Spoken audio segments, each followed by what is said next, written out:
Christine Rodriguez. I work with NAF, and we're based in New York City. I am in Florida. Um, so I'm missing all this wonderful snow. But I'd like to introduce myself and my co-presenter, Jessica. Good morning, everyone. So as people are coming on in, I'll just give you a little bit of background, we both will, on how we ended up with NAF. So I was a teacher for 25 years in Miami-Dade County. I taught at a wall-to-wall academy high school, very career, technical, education-driven. We were a Title I school, about 86% free and reduced lunch. We had a very diverse group of students, which was wonderful. And I just so much enjoyed my time there. So when I moved from Miami to Tampa, I decided to come and work for NAF. And it's been great. I miss teaching every single day, especially when I get to see all these smiling faces. So that's me. And good morning. My name is Jessica Denise Williams. I am born and raised and currently live in Orlando, Florida. Before I got to NAF, I worked at the courthouse. I taught dance, and I also was a high school math teacher. I was also an advocate for a Title I school in Orange County, Florida. I then also worked at the district office for 3 years supporting all of their CTE programs, all of their NAF academies as a district academy director. And now I'm so very glad to be celebrating my 3rd year at NAF. Thank you so much for allowing us to share what we know with you today. Thank you, Jessica. We have a few other NAF folks on the call. I don't know if you want to introduce yourselves.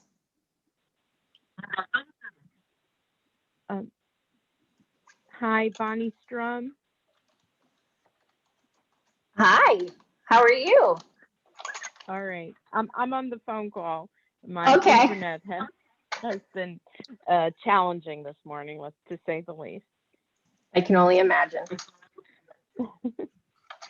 Good morning, everyone.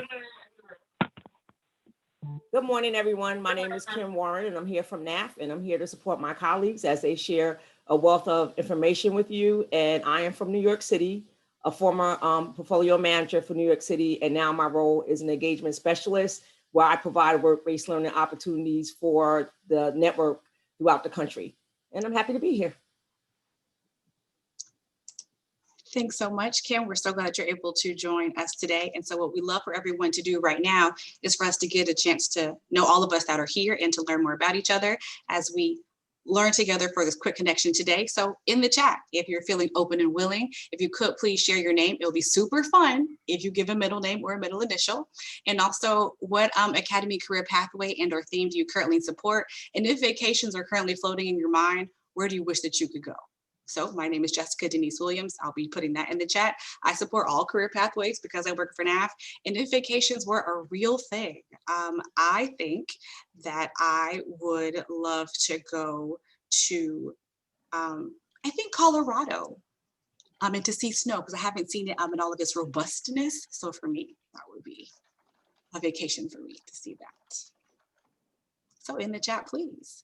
Your names, your pathways, and if you would love to share a vacation that's on your mind. And if you're just joining us, good morning and thank you so very much for spending your time with us today. Yes, Cayman Islands. Ooh. I love it. The name Christine, thank you.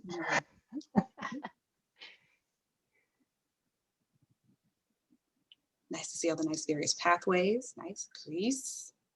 Ooh, we have someone from Israel's from UFT. Welcome. Thank you, thank you. I'm a chapter leader at one of CTE school in the Bronx, New York. Oh, great, welcome. Thank you. We're just trying to see other pathways. Oh, great. Linda, we got to go to Italy together. Yes, we do. I hear that the canal is the cleanest it's ever been. Oh, wow. Good to know. You got to go when it's clear and there are dolphins swimming in the canal. Oh, so nice. Any tourists, you know? Nice. Well, we got to make that happen. Okay. It's 2022. Let's do it. Oh, Kamar wants to go to Maui or Jamaica. Nice. Where in Jamaica, Kamar? Runaway Bay, but that's my husband's name. My name is Katorika Austin Mulder. Oh, I'm sorry. Good morning. Good morning. Good morning. Runaway Bay in Jamaica. Nice. Let's see, who else do we have? Oh, Disney World. Shauna. That's your neck of the woods, Jessica. Yes, it is. Very nice. And so, yes, Disney forever. I agree with you. So we're so glad that you guys are open to sharing. Please continue to share where it is. And train ride to Montana. That looks like fun. This is a nice way for us to get a chance to know each other since we can't all be face to face. So thank you so very much for being open and willing to share. And we're seeing that all of us wanting to get away is what's going to bring us closer right now. So as we continue to share who we are and the pathways that we support and our secret and hopeless wishes for a vacation, what we love to do is to cover our topics that we're going to learn together about today. So in today's session, we will highlight strategies and best practices that surround integrated core and career curriculum projects. We are going to discuss how curriculum integration fosters richer learning experiences for all Academy students. And today we will share curriculum integration resources that are applicable for all career themes and pathways, and that can be used in a traditional, in a virtual, and or in a hybrid format. Also, I wanted to share that at the beginning of the chat, we put in a Google link, which we hear is kind of acting up, but we also put a copy to the file because we know there is so much snow and the weather is kind of erratic. So in case you get cut off, you drop off the call, we wanted you to have the presentation. Also, if your screen is kind of glitching out, that would help too. And there are many links embedded within the PDF. We were going to share it anyway, but we decided to share it ahead of time just in case. So I was writing in the chat that a lot of you are commenting on the snow. And I said, I don't know why I'm thinking of Frozen right now. I want to build a snowman. We Floridians don't get to do that very much. So we want to ask, what would you like to share from this time? We kind of went over some of our session goals, but we wanted to know what you hope to take from this time, just in case we miss anything and we can circle back. Right when you. And so also, Christine, while our co-learners are sharing what it is they would like to get from our session, if you could please reshare the attachment in the chat for those for our teammates that joined us later after we got started. Absolutely.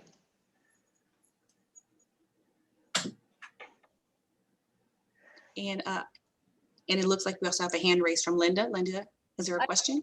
I was hoping, we just finished an entire week of arts integration at my CTE school instead of Regents Week, where the whole school watched the fall play, which had themes around equity. And then we broke out into groups and all the student artists did their own responses to the play. Pretty magical. And I'm very excited to hear all sorts of other ways we can make that even deeper. It was probably, I think, the deepest learning we've ever done, if that makes sense, because all teachers were involved and all artists were involved. Just more tips and tricks and tools to make that better. That's awesome. So important in this day and age. We need much more of that. So I did put the link back in. I also wanted to say hi to Donna Marie. Welcome.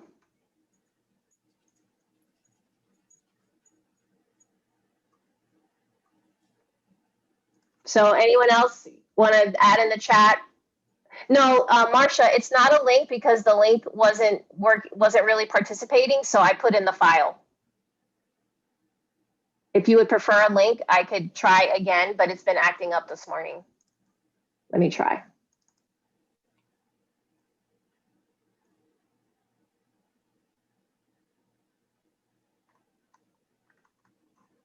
So does anyone want to include in the chat what else you hope to take from today?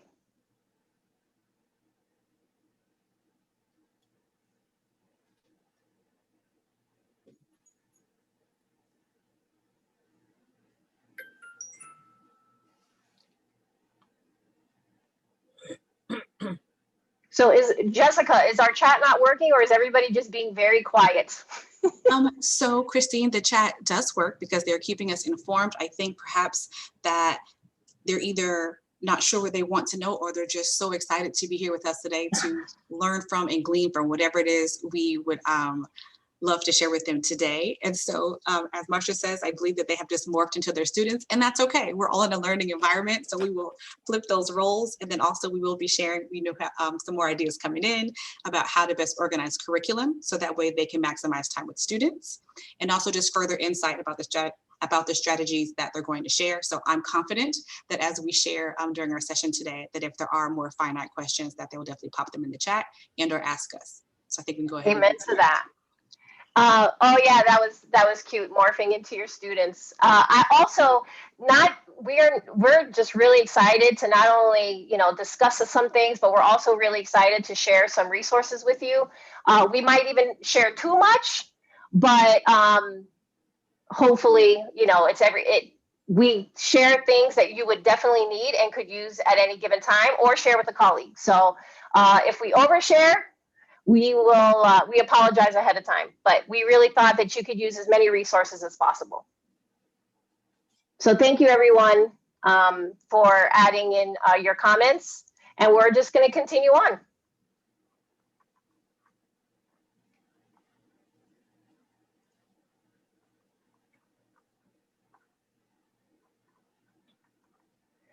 Okay, so can everyone see our slides okay? Can you give me a thumbs up? Thumbs up. Okay, great. So our intention is with curriculum integration is to engage all learners. And, that's the beauty of curriculum integration, is that every student's voice should be able to be heard. We want students to be able to express themselves in a multimodality approach. We also find that it's supported by research. And it can also be framed around research. It can also be framed around some type of project, some type of problem, anything going on out in the world that the students are really struggling with and they want to know more about. Because of that, it's authentic in real life. We don't want things just kind of pulled out from, from outer space, unless that's one of their concerns, of course. And then that way it's just very intentional. And obviously it connects different learning contexts. So Linda shared about this play that they were able to watch this past week. And that's so exciting because learning doesn't have to be just writing or just mathematics. It could be so many other things. It could be done in the form of a song, a play, a piece of art, a piece of writing, something that can be manipulated by the hands. It could be a robot, who knows? It could be a meal, a cake. So, that's the beauty of curriculum integration.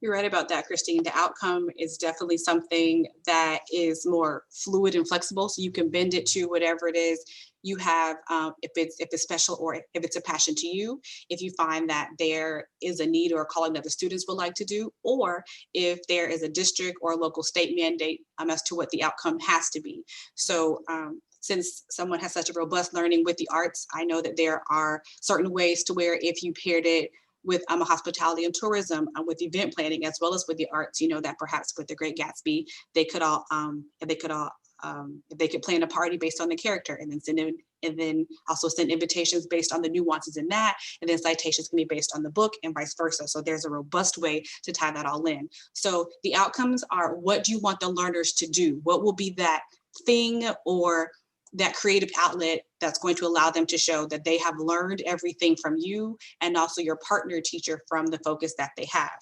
And then that product it really is open to you and what best fits, but also allowing the students to flourish, especially in this time.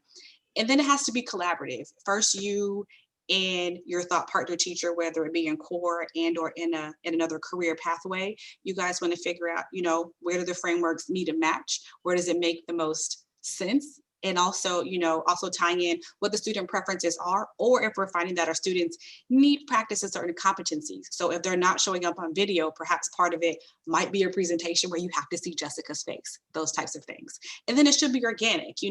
Are there teachers that you already like working with that you guys don't mind putting in a little extra effort and planning time, or sometimes organic is voluntold if you have to get some school administration involved to get that going. But also, it should also be, stuttering is amazing. It should also be organic in the sense that maybe giving your students options to what those outcomes or products could be. So you say, hey, Jessica, here are these 3 options. It could be a presentation, it could be a song, or it could be an event, but then allow me to kind of tap into what I feel could most meet for me. So then that way, me, the student, I had an opportunity to lean into the outcome, but then hopefully if it's my choice, I might have more lean in and more buy-in for successfully completing it. But the outcome should show that everybody's curriculum merged together. It should be something that everybody agrees upon, that would show that they've learned it, that it should be collaborative in between the teachers, and then also organic with what naturally makes sense in your lessons, but also perhaps what best speaks to the students.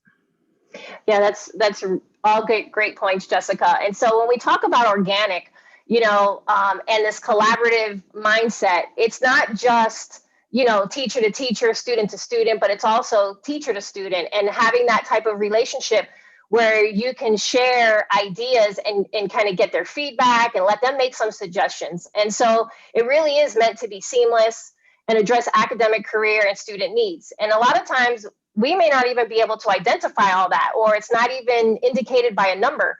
So that's why it's so key to have those collaborative conversations and let it be a little more organic in giving them voice, because it also allows them to leverage their cultural capital, and it fits into what's already happening or what will be happening in their career, the classroom, the world, all of those great things.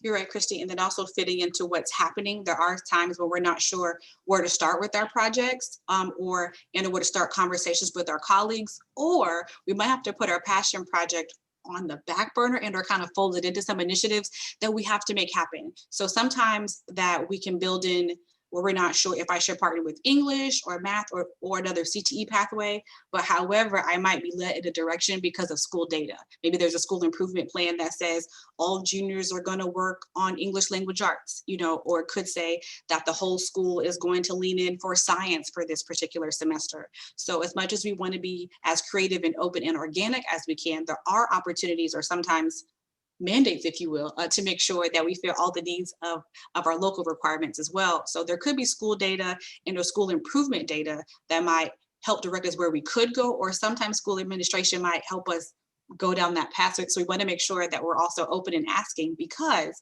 if we are trying to improve student outcomes and student data, we also might get more buy-in from our fellow teachers as well as school administrative support if we're trying to uplift what's currently happening at the school. And so it could be a district initiative or local, but don't forget that as much as we want to pour into the students, if it's impacting the students, it's also impacting the school at large. Thank you, Jessica.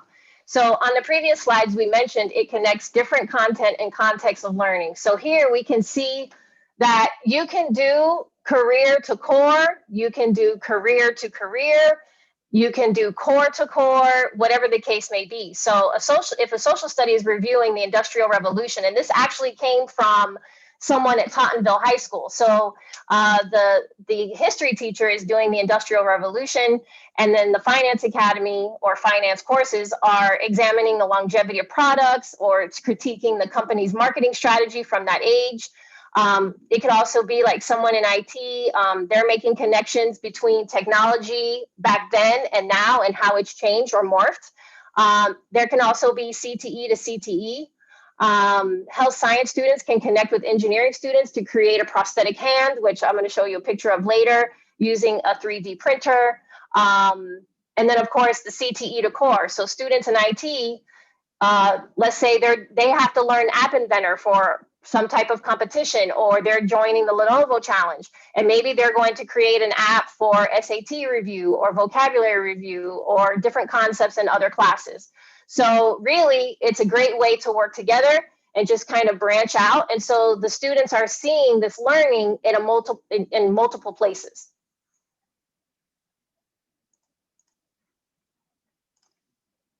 So here's an example of a relevant concern that we are all experiencing right now, and it applies to all career pathways. And so our NAF curriculum team, what they kind of did was branched out and said how this particular problem, which is proposed solutions for COVID-19's economic or social impact on a career-themed industry in the US. So this is huge because it could even be more than economic and social, right? It could be political, it could be cultural.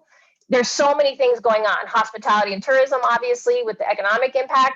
So if we branch it out to different courses, this is if we're attacking a real world problem or we have some real concerns and we want to see like what can we predict, what can we expect, how can we overcome some of these challenges, then you see how in the language arts classroom they can coordinate their findings, they can learn how to write a research paper using something that they're passionate about or they're concerned about. Social studies, understanding chronology, politics, geography.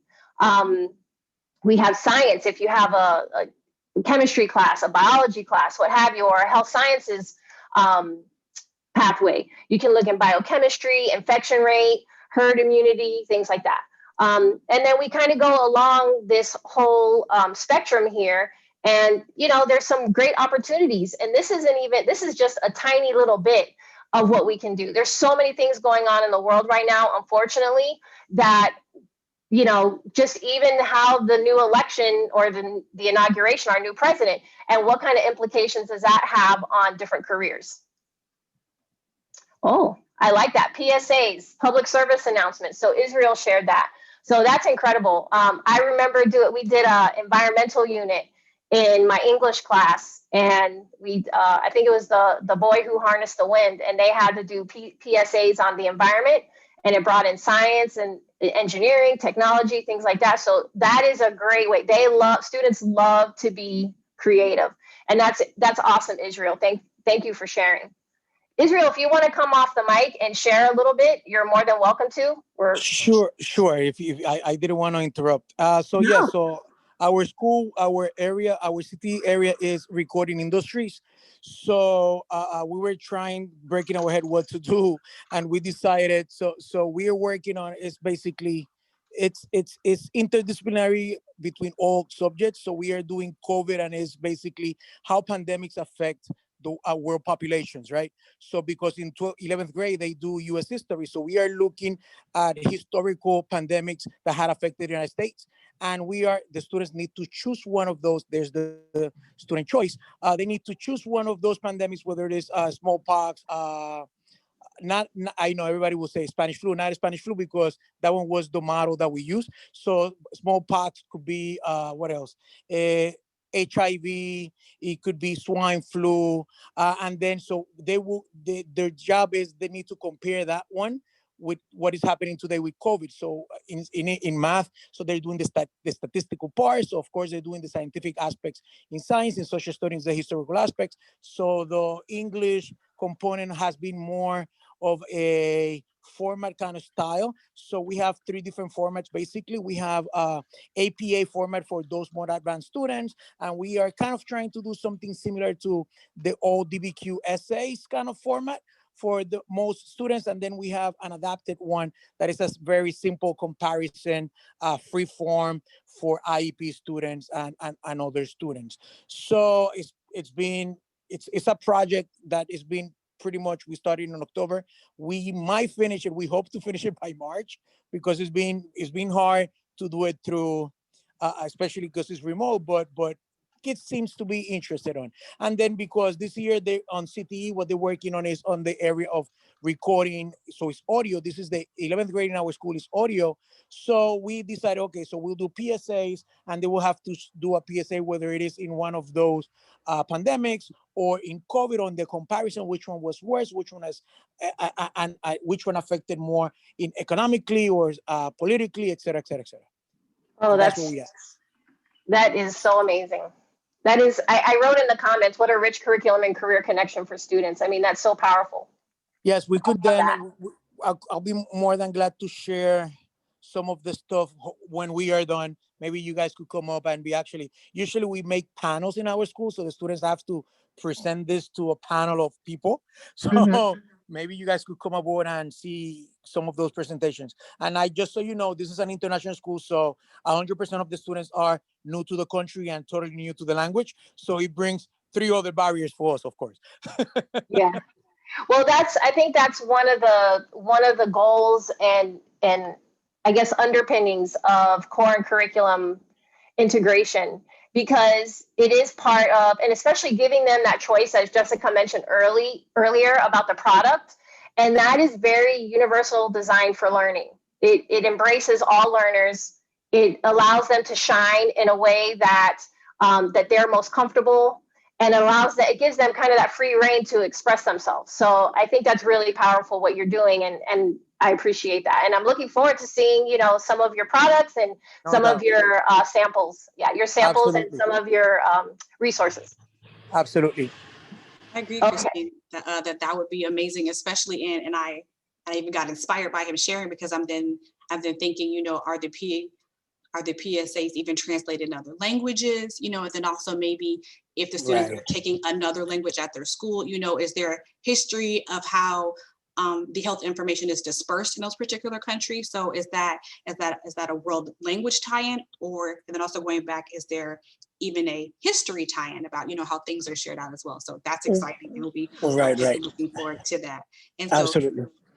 great. And this also going back into the projects either that are passionate to your school or your students and things that could have impact. We'd love to hear from you in the chat again about some passion projects that you might have about your students that would help you dig deeper about having an interdisciplinary and or cross-curricular project. What speaks to you, or then maybe is there even a focus of your advisory board that somebody's really great at resumes, or somebody's really great at, like, even if it's personal branding, what are those larger, more squishy things that can kind of get bent into the needs of the curriculum and also the school data in that, but what excites you that we can also pour into the students to have them also see the excitement. So please share in the chat if you have any passion projects that can fit. And if anyone, if we have one or two folks who might want to share aloud, that's great too, while everyone is typing.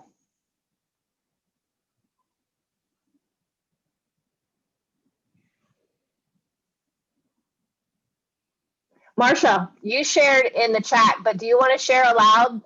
Give us a little more background of your idea, because it sounds amazing. Well, hi everyone. So that idea was sparked because the daughter of a family friend has got a full scholarship to Boston University, and she's given up after a year. Oh. And it's not the first time I've heard that, with friends that I know whose family members have left the institutions they were so gung-ho about attending. And I think I really need to help my students just understand that. Do you see yourself here? How will you deal with a lot of the other issues that come? And my real goal is for them to get to know themselves. It's so important for you to know yourself so that you can manage these environments where you would like to be and where you should feel comfortable. So tying it into just collecting the data about researching your college choice, finding scholarships, seeing how to defray the expenses, it has to be more than that. And so that story sparked this idea. I need to connect more. There has to be more meaning to just knowing Excel. How can I tie it into your own existence? So that's why I chose that. So today's activities are certainly helping me with ideas here. Good. That's what we love to hear. Because obviously there's so many variables and so many ways to do this. And in no way, shape, or form do we want to limit you to any of the ideas that we have here. That's what's so great, is that it always comes from a real place. And that's what we mean by organic and natural. And, this person may not have been your student's voice, but she's definitely representing the student voice in general. That is just such a nebulous thing, like going to college, and it shouldn't be. It should be a little more concrete and able to understand. And so I think this is a great way to kind of open the door to some of this cross-curricular projects. So I think that's incredible. We also, a good idea to kind of piggyback off that as well is in where I taught, in the district where I taught, we decided to do college walls. And now, a lot of us are not in a physical space, but maybe you could create even some type of web page if you have any IT students or engineering students, or even just creative students who love to set up blogs or like to set up websites or do social media, where you can not only just tackle like some of the nuances and how much it costs to go to the school, but what is the acceptance rate? What type of scores do they typically accept? Is there a virtual reality tour that's out there that they could share the link? Maybe even have someone, how they have all those, what do they call them? The influencers, where I think of the pizza guy who always says one bite, everybody knows the rules. He's in New York City, he tests all this pizza and he critiques the different pizza places. So maybe looking at some of these virtual reality school visits, college visits, you can have students that kind of comment on, I saw on the website that it has this, but on the virtual reality tour, we didn't really see this. And so, that might even be a great way to kind of bring in some more things. So they're not just getting the numbers of the school, they're starting to learn a little bit of the culture and what type of clubs they have, or sports or intramurals, whatever the case may be. So that's another idea. So I see that Linda also shared about her spring musical. So is this the one that you just had, or is this another one that's coming up, Linda? Actually, we decided because of what's happening in the world that we'd have a social justice season. So our fall play was Twilight Los Angeles 1992, about the Los Angeles riots. And that's what our community talked about. It was intense and beautiful. But our spring musical is ranked. It's a new musical and it's based on the whole college admission scandal. One of the gifts from the pandemic is that it was going to be an off-Broadway musical, but it got shut down and they wanted to give it to a high school. So we're going to get to talk about the data. The kids are learning how to do a full-on musical on Zoom. And it has so much data, statistics, ethical quandaries. You think about it, our students are ready to engage in talks about that. Like, why did they have to jump through so many hoops to get into colleges where other students don't necessarily have to? Oh, wow. That's a great question, Ms. Woods. So Linda, are you going to open it to have other students watch from around the district? I would love to. Before, yeah, we've talked about it. The director of theater, Peter Avery, wants to make that something that we can share. Before we can do that, we have to edit it, and it's a lot, right? Like we're becoming professional editors, video editors. As I just used to just put people on stage. So yes, we will share. We don't know how long it's going to take to do our beautiful professional edit. Oh, that's incredible. So I'm super excited to hear about that. And everyone stay tuned. Find you're going to get so many emails now. Oh, it's so great. I mean, yeah. So find Linda. And Linda, when you know, please definitely let us know. We'll, Jessica and I and Kim will share our emails at the end. So that way, if it does come up, maybe we can find a way to disseminate this information as well. One thing I want to mention is later on when we share the resources, there is one about college admission and affirmative action and things like that. I believe it's an article to open some of that discussion. So hopefully you'll get to see it at the end and, use that as well. Okay, so let's move on. We're trying to get you out of here a few minutes early. That is our goal. So let's see. All right, so for the sake of these upcoming slides, so when you see Academy or AOF or AOHT, we're also referring to the CTE courses in the respective industries. So here are some passion projects that we saw come to life while we were visiting different districts or talking with Career Corps and elective teachers. And so a lot of what we hear is, oh, the English teachers are helping with resumes. Okay, great. But how rich and how deep is that? We want to see a little bit more. So I know that in speaking with someone from JKO a couple of weeks ago, she talked about in her hospitality and tourism class, I think the English class was doing To Kill a Mockingbird. So instead of just creating resumes or their own resumes, they started creating resumes and LinkedIn pages for the characters. So I thought that was really, really neat, because then they're getting more practice writing resumes and how to use action verbs and take experiences and add them into the resume. And also the whole LinkedIn page. So when it comes time to do all this for themselves, they've had a couple learning experiences where that works. So also, I wanted to mention some of the things that we saw. We had science and math with finance, that they did a Wall Street periodic table. I think right now, with everything that's going on with, what is it, GameStop, AMC, Nokia, BlackBerry, sorry, Blueberry. I'm hungry. I haven't had breakfast yet. So, so BlackBerry, that might make for a really interesting project. Also, you know, we've seen school-wide readings. So a whole school read The Alchemist. We also saw the same thing with The Immortal Life of Henrietta Lacks during Black History Month. And a lot of people didn't know about Henrietta Lacks until after they read that. She's responsible for the HeLa cell. And so what we would do is, when our students from these different districts would prepare themselves for competition, for hospitality and tourism, they would bake cakes and hone their skills by creating some type of symbolic display of the novel or whatever piece they were reading. And then also, you know, the same thing for AOIT and social studies. They had to practice their Adobe Dreamweaver skills. And one of the social studies classes was doing a gender studies unit. And so just to have that, there was no real book, by the way. I remember very distinctly that there was no real book, and they didn't have a way to really disseminate all of this information. So they got the social studies class, got the AOIT, the infotech students involved, and they started a website.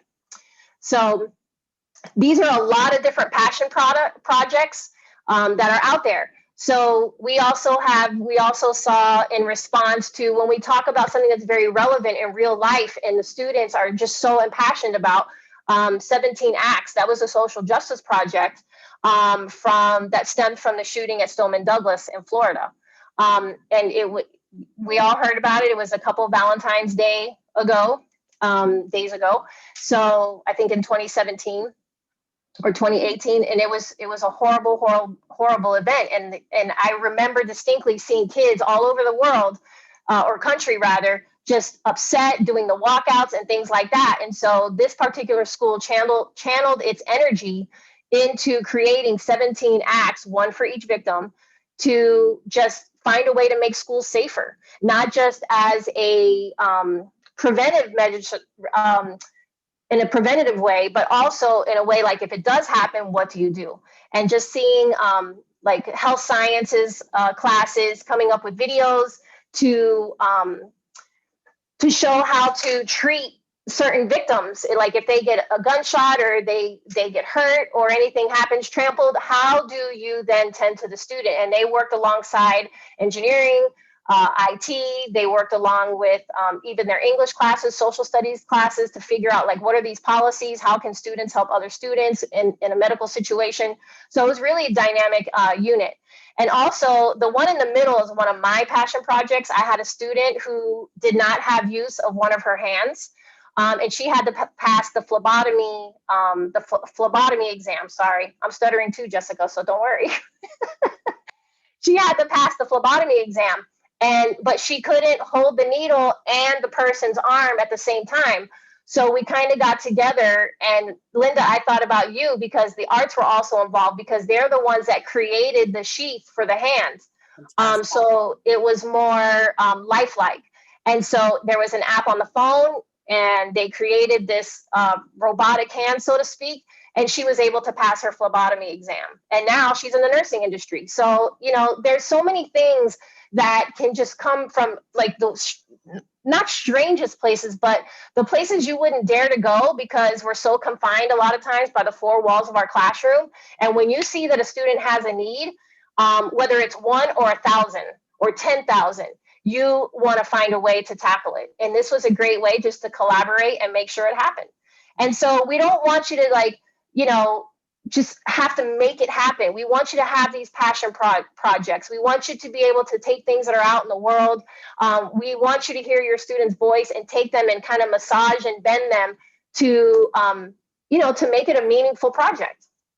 So there you have it. All right, Jessica. Yes. And so you're so right, Christine, about bending it to best suit what's going on, because sometimes we find that we're given an idea, we're like, that's not going to fit where I am or what I do. That's fine. Break that part off and get you a new piece. That's quite all right. That's the beauty of being an educator, but also someone that pours into the minds of learners. Bend that and make that work for you. So why would we choose to have curriculum integration? Because you want students to see the connection between the coursework and what it is that they want to do after high school. And so we also have to remember that as a result of the projects and the work that we give our learners, that they might not also choose our pathway, and that's okay too, and they're welcome. So now they know what they don't want to do. So as much as they want to have a robust feeling and opportunity, the more that they are informed about the connections, it then helps them to make an informed decision about their after high school life. Then also the why is because we want to unite and also deepen the learning of the class and the CTE content. So core content or with another CTE program to show what that overlap is, and also to unite it and to tie it all together.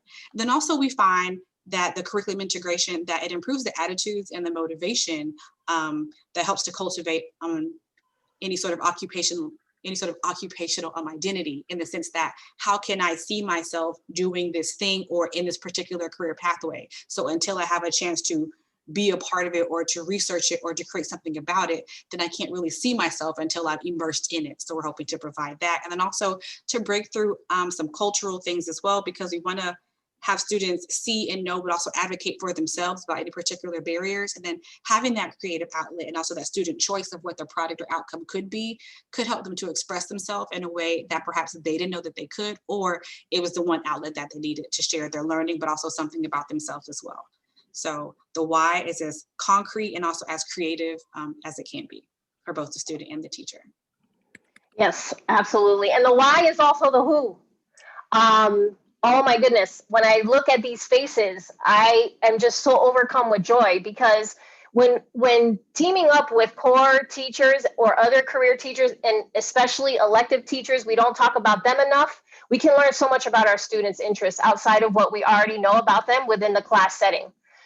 This too can foster culturally relevant and responsive classrooms. From my own experiences, I feel that I became a much better teacher for them through curriculum integration. And I was a language arts teacher, and I just always wanted to team up with the career and elective teachers, because I felt like they liked English more. They hated literature class. I don't know why. Even though we made it so much fun, you always hear, I think that's a stereotype, English class. It's so difficult, and they don't like it that much. But once I started to integrate all of this career learning and other parts of the core curriculum, my students began to flourish. And we're seeing that all over the country. It's not just in Miami-Dade County or New York City, it's happening everywhere. So when students were too shy to share due to language barriers, they were able to break out of their shell because they felt more assured. They were able to share their learning from a career perspective, and it was in a format of their choosing typically, because there was a lot of negotiating going on between me and the students, or the career teacher and me and the students. Like, there was a lot of negotiation, but it made sure that we were all achieving the goals that we wanted to achieve, and doing it in a way where students felt liberated, that they could leverage their learning and their love of their career. So I see everybody's ready for lunch too. I guess my blueberry comment struck a chord. Okay, so we want to hear from you. Are there any other whys for curriculum integration? So, I mean, our whys are not everybody's whys. So what do you got? And someone can come off mute if they want to share as well. That'd be wonderful.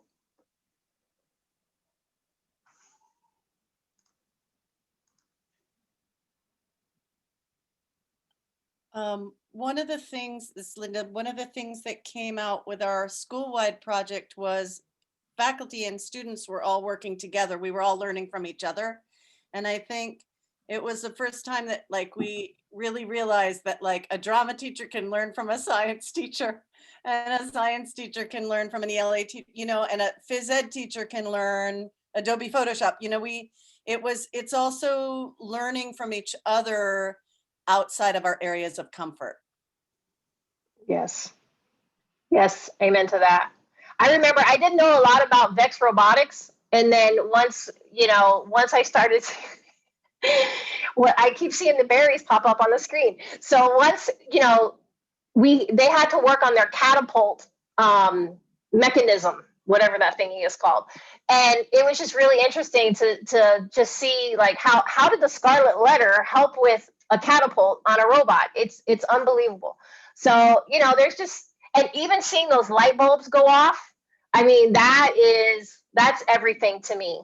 That is everything to me. And even when students go off to college and they graduate college and have families and have jobs, just to hear back from them to just say this particular project really helped me come out of my shell. I have a student who's in law school now, and she would never speak, but I had her defend Facebook because there was a young woman who had unfortunately taken her own life because she was being cyberbullied through Facebook. And so we did a whole court case where, we had the defendant and obviously the plaintiff, and Facebook was being charged for the murder of this young lady, for the suicide of this young lady. And when I tell you she never spoke, but the moment I said, okay, I want you to be counsel, I couldn't believe it. And now she's in law school. So I think those are a lot of the whys as well. Let me see. I can use my subject to teach concepts in other content areas. Yes. I love this. Jastrzemski. I don't know if it's Mr. or Mrs. Jastrzemski because I can't see your faces right now, but contextualized learning theory, students learn better when they see the connection to something they're interested in. Amen. Relevance. All of these are great. So thank you. And Christine, I also think, oh, sorry. Go ahead. I also think that there is still a stigma attached to CTE where still people think it's for underachieving students. So I think the integration is a way to encourage people or engage them in the power of CTE and its connection to other courses. So I think it's important, the integration. absolutely. And so I'm chuckling because we're also on the same page, because I was going to say, as we transition into resources, that also we are a resource, but also teachers or other concentrations that we hadn't thought about. Because I know I've seen for academies of health sciences that they use Project Lead the Way, where they're talking about like air pollution and things like that. They didn't think of before until they were trying to help students see how air pollution was also important, not just now where they live, but also, the historical aspect of it. So then they tapped into their history friend, on campus. So they were also able to talk about the Industrial Revolution, but also this teacher was so creative that they had a friend that was an actor. And so the friend that was an actor read an excerpt from one of the books that they were also reading around that time, or that they had read the semester before, about the Industrial Revolution, but for the friend to put an accent on it. So it brought everything together to hear from the perspective of someone that lived it, to then research it from the historical perspective, and then to apply it, in their health sciences classes with something impactful. So I also agree that it ties it all together for context, because it makes the learning real. It's like I read this, but I have a chance to see it or see what the implications and the context are. So I think that is so true and creative. And CTE programs are experiencing a paradigm shift in the last few years. And so we're hoping that these connections will help students see their importance and their relevance. So as much as the information is a resource, we are also a resource as well. And so now Christine is going to walk us through some of those resources right now. Yes, and amen to that, Marcia. I hear you. I was a language arts teacher, and I would get really possessive. I think a lot of teachers are possessive of their kids. And so when my kids would get pulled out to do job shadowing day or guest speakers, I would start to get nervous because I'm like, oh my gosh, they're not going to learn my content. And then when they have to take the state exam, kind of like your regents, it was called the FSA. I'm like, I want them to be able to pass, because I don't want them to be in all these intensive courses next year, right? And one summer, I went to, I think it was 2011, and I went to my first NAF conference in San Francisco. And by the way, one of the links I want to share with you is our NAF conference from this past summer. So I'll share that with you as well. Don't let me forget, Jessica. Because I realized then I needed to let it go. Like I had to realize the impact of their CTE learning and how that was so integral, not just because what if I had some kids who weren't going to go to college? I wanted every kid to go to college, but really my goal was I want them to have a career, right? And so whether that means they go through college and get there, or they just continue to do internships and apprenticeships, and then they have the job of their dreams, I had to kind of let go and just say, you know what? This matters to me. And how can I bring this in so that way it's a richer experience for my students? And as soon as I was able to kind of break down those walls and just let it go, it was amazing how different everything became. It was hard. It was hard to break down those walls and just let my students go do their thing for CTE, because I was possessive and I had to let it go. But once I saw and realized, it was night and day for me. And I almost feel like our core teachers need to hear that just as much. We need them in this room. So hopefully maybe the next PD, we can present this to the core teachers. And again, that comes from you too, is just having those open conversations, because a lot of times the core teachers may or may not see it. So let's move on. So we at NAF, we have a capstone project guide. Now I want to caution you, not caution you in a bad way. I just kind of want to let you know that this is a research-based paper, but it could be turned into some type of project. It could be turned into, there's a way to present. It could be done with a PSA. It could be done with a video. It could be done in a script. You name it. The way that it's presented is up to you. So it shows PowerPoint and things like that. But again, we don't ever want to put a ceiling on what our kids can and can't do. So if you feel a little stifled by a PowerPoint, or they do because they've done so many, or maybe they need to hone it because they're about to go to college and will be presenting to their peers just like we are today, you might want to do that, but you might want to give them an option to kind of break that ceiling and try something new. So all of this, so when you have the PDF, the link should be here, and it will take you there. And I'm going to show you how to get there directly, just in case you ever just want to know. When we talk about capstone projects, everything that we're kind of talking about is really encompassed within this capstone project. It focuses on solving real world problems. It allows them to apply and further develop their college and career readiness. It hones their skills in other courses.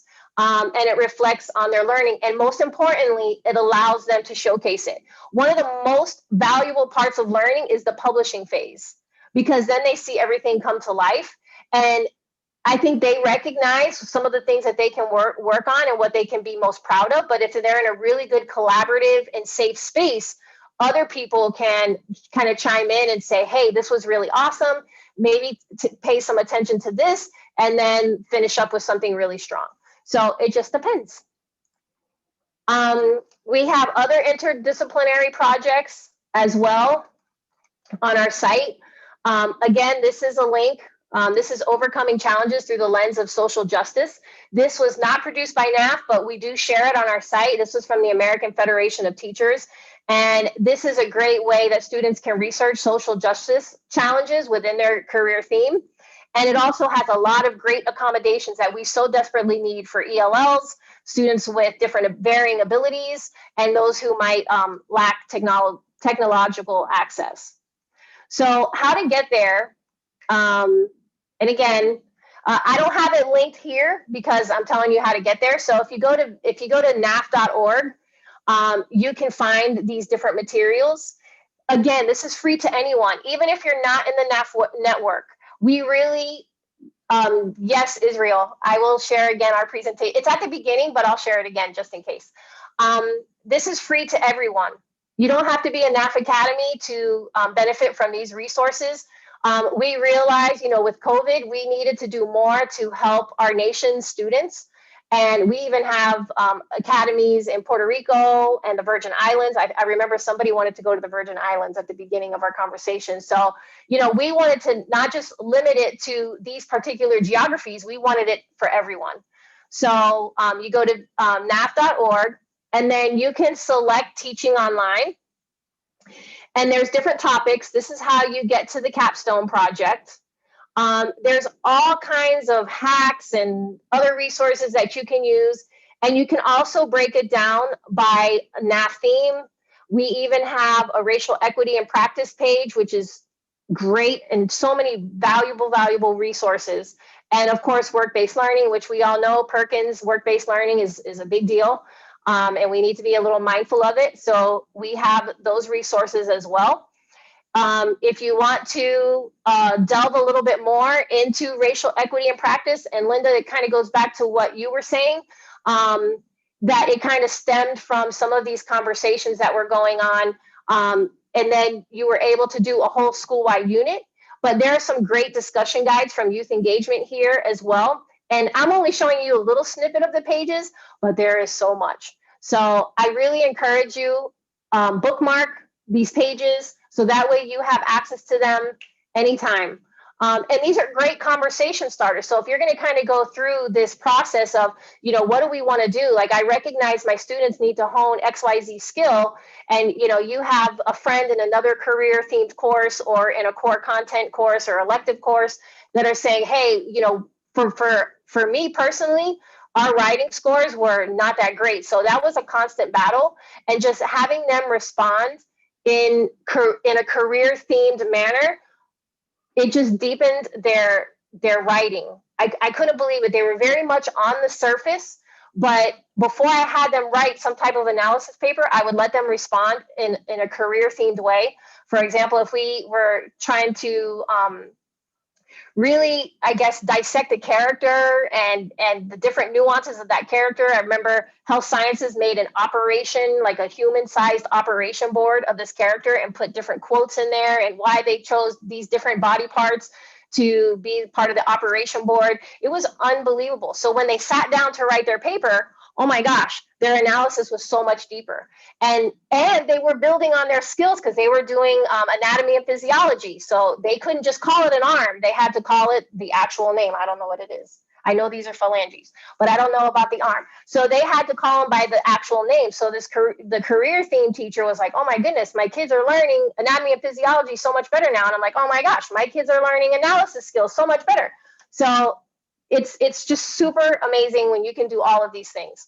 But it has to come from a place. So the reason why I wanted to point you to the racial equity page is because there's so many great conversation starters that you can build all these different skills. So I really want you to take advantage of them. Here are some other resources that we have. I'm not going to stay on this slide too long, but I just kind of wanted you to see some of the things that are out there and ways that can kind of get some good conversations going. You can access this at any time, and the topics do change each week. So, you might have to go into the archives a little bit. Here's some more. And this is specifically with social justice. So right now that is, this is a big deal. Even the tech censorship page, that was pretty dynamic in light of, all that's been going on the last, God knows how long. I feel like it's been forever. We've been in this crazy space. Also, we have where there's even more resources. I will show you. So if you go to the curriculum library, same thing, this orange tab here at the top, get resources, and then you click on curriculum library. This takes you to the Academy Support Hub. Now, I don't want to scare anyone away. Again, you don't have to be part of the NAF network to benefit from these resources. So here we go. Once you go there, you look to the bottom right, and it has it by theme. And I'll show you kind of what it looks like. It's not fancy. It's basically, they kind of curated a bunch of different activities that help with breaking social and cultural barriers, learning barriers. They allow these students to discuss different relevant issues. And you have all kinds of resources here. There's several dozen projects at your fingertips. Again, this is all free, and I encourage you to share these with other educators in your building. Because again, curriculum integration shouldn't always start from the CTE teacher, right? So we want your other teachers in the building to benefit as well. So these are some resources that you have available.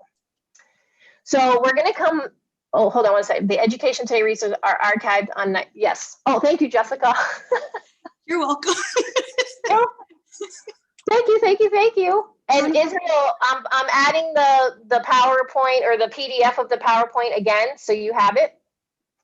And so also what Christine is also going to do is to share the link from NAF Next from up this past summer that she wanted to share as well. Yes. So during our time today, we will, and we did, highlight strategies and best practices that surrounded integrated and career and core curriculum projects. We purposed and we did discuss how curriculum integration can foster richer learning experiences for all Academy students. And we set out to, and we did, share curriculum integration resources that are applicable to all career themes and pathways, and that can be used in traditional, virtual, and/or hybrid format. Now, if you find that we did not cover one of these, and/or if you want a deeper dive, we are going to open up the space for questions in that. And so as you begin to formulate your questions, you can either type them in the chat and or come off mute. We will be doing that. But also in that same vein, as you are preparing your questions on the next portion, Christine, if we will also then begin to prepare to then also share what is a, what is a one-word summary to describe your experience with us today. I think oftentimes we get a lot of information and then we hop to something else. We don't take that processing time just to say, you know, as a result of what I learned today and in today's connection, I feel or I got ... So a one-word summary for the chat as you begin to also formulate your questions for us. And then if you have questions, you can either type them in the chat as well and or come off mute. Thank you so much for those of you that have begun to share your one-word reflection.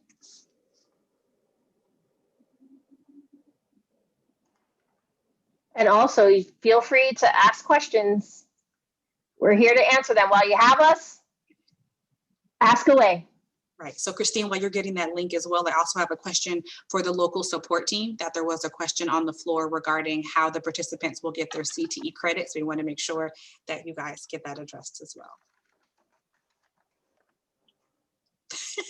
Thank you, Marcia. Love that. That's cute.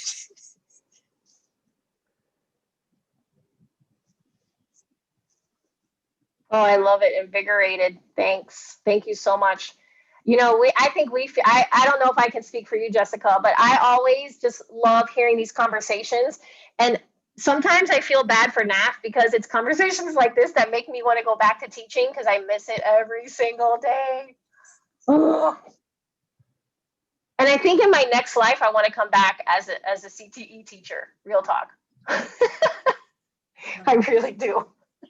I like seeing how they all branch together, especially when things that we didn't think of, you know, but it's also, it's natural. And I think there's a lot of times in teaching where we have to do things, you know, because it's written down, but those opportunities where in the midst of the have to, or in the midst of a school-wide initiative, we're able to say, you know what, all this stuff I have to do, but then also what do I want to do? What's going to make this bearable and fun for me? And then if it's bearable and fun for me, that will then also influence my learners as well. So this is good. And I agree with you, Andrew, that it does have potential. I think that everything has to have a starting point. And then also, please also know that even if you try these projects, they could bomb. They could be horrible and not be life-changing whatsoever. And that's okay. Then we just reflect, we refresh, and then we try it again. So please know, as much as any lesson plan, you could think it's gonna be amazing. And then you try it that first week, and you're like, that's not it.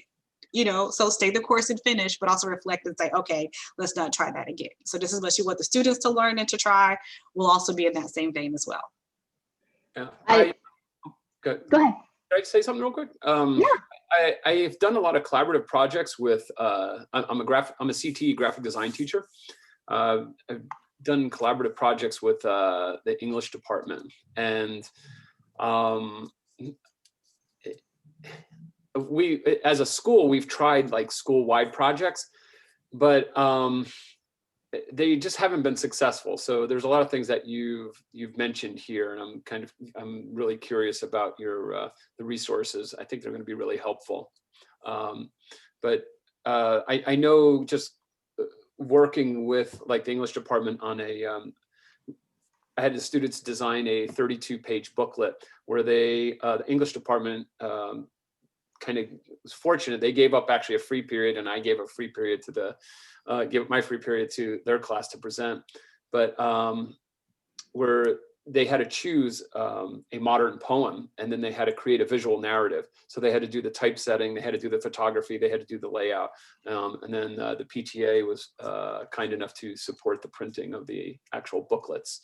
So they were really kind of cool. So, you know, there's definitely a lot of meaningful learning that can happen when there's interdisciplinary and collaboration within different subjects. So thank you for the presentation today. Appreciate it. No, thank you. And I think, oh, sorry, go ahead. Oh, no, I was just going to say, Andrew, it's so funny. This is Linda, and we did our first really successful interdisciplinary thing this year only, because before that it was always pushback, right? Like, I can't take time out to do this because I'm going to not be able to, they won't be able to pass the regents. But it feels like a perfect time right now for people to be more open, because it can't be about the regents anymore, right? It's like, that's not what's happening right now. So we don't have that excuse, right? Yeah. So it's like, it's the time to explore. And we had a lot more teachers like really open to it, because they weren't losing time. You know, we all have stuff we have to teach. We have to teach our curriculum, but it feels like an open time right now to like explore. Yeah, absolutely. I think more so now than ever, we have to be, you know, nimble, and we have to be able to kind of, you know, be able to turn on the dime a little bit, you know, just kind of go with the flow. So for sure. Absolutely. And we have a hand raised from Israel. Yes, hi. If I just could shine on this for a second. So myself, I'm a social studies teacher. I've been a teacher for a while now. And I was in a big comprehensive school, and we did not have a CTE program per se. However, we had a couple of programs because the school was trying to be safe, right? Remember, maybe early 2000s, that's when all that happened. So I had the opportunity to work with a couple of awesome CTE teachers. And I think that, and somebody mentioned before, the buying in from the content area teachers. And that is, I think it is the key. So in my case, I guess, you know, I tell them in the school that I am now, that the only reason that I went to that school was because I do believe, and I have seen what CTE can do for students. Again, that school that we had a tiny little, a couple of loose classes, and we had a kid that was nominated for an Emmy Award. You know, so exactly. So when you see things like that, and right now you look at that group of students, and they're all working in some type of the trade. Some of them are photographers, and some of them are videographers, and they're directors, but they buy in. So I saw that as an element. I teach a content that not a lot of kids like all the time. Even it doesn't matter how funny I was and how many in the gossip way that I used to teach them, but I saw that their passion was CTE, and I said, listen, I need to buy into this. And I was lucky enough that at the beginning it was only an ELA teacher myself that kind of push everything along and continue pushing. And the school that I am right now, sadly to say, we had an awesome CTE program. We lost those teachers because of some power struggles with administration, sad to say. But the teachers in my case now are buying back into it. And that's, I think, the whole school is doing interdisciplinary projects for the whole year. So that's what I was telling you. The one that I shared about the 11th grade, but each grade level is doing a different one. And again, we could talk a little more about it, but again, yeah, it is key that buying in from the teachers. And if you're a content area teacher, and I think that you might have more influence in buying in, I mean, getting other content area teachers buying in than the CTE teachers sometimes, because, you know, they say, oh, these are the industry experts, they're the CTE teachers. But again, and it's just all about, it's another pathway for the kids to be successful. And if people buy into it, and I think a lot of teachers will buy into it as soon as they see some people who are motivated and excited about programs.